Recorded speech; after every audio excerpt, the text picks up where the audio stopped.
Ancestral Bridges is. At its most practical level, Ancestral Bridges is a community cultural series combining painting workshops, genealogy guidance, and public exhibitions designed to reconnect people with their ancestral lineages and the sacred symbols that have always belonged to humanity as a whole. But Ancestral Bridges is also something deeper. It's the recognition that colonization didn't just steal land and enslave bodies. It severed our connection to the universal symbolic language that once united all peoples. It convinced us we were separate, competing, fundamentally different. It taught us that our ancestors were primitive and their wisdom was superstition. It erased the bridges that connected us across continents and cultures. Ancestral Bridges seeks to rebuild what colonization destroyed, the understanding that we all come from the same tribes of creation, that sacred symbols belong to humanity, not as property, but as inheritance, and that when we reconnect to our specific ancestral lineages, we simultaneously reconnect to the universal human story.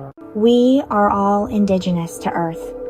There's a particular kind of grief that affects people whose lineages were severed by colonization, slavery, forced migration, cultural genocide, or generational trauma. It's the grief of not knowing your great-great-grandmother's name, not knowing what language your ancestors spoke, not knowing what ceremonies they practiced, what songs they sang, what symbols they painted on their bodies and homes. This grief affects indigenous peoples told we're extinct. It affects African diaspora descendants whose ancestral records end at slave ships. It affects adoptees, mixed heritage individuals navigating multiple fractured lineages, immigrants whose parents refuse to teach the old ways, queer folks rejected by cultural communities, disabled people whose bodies can't perform traditional practices. But here's what I've come to understand through this work. While our specific lineages may have been severed, our connection to Earth and the universal patterns that emerge from Earth has never been broken. We are all fundamentally indigenous to this planet.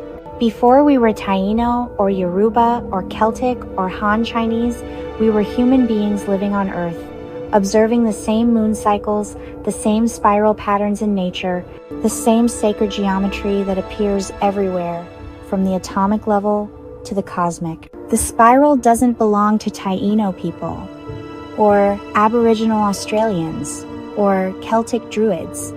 The spiral belongs to Earth, and therefore to all Earth's children. What makes it Taino, or Aboriginal, or Celtic is simply the specific cultural container and meaning system each people developed around this universal pattern. Ancestral Bridges teaches that you don't have to choose between honoring your specific lineage and recognizing universal human connection. In fact, you can't fully do one without the other.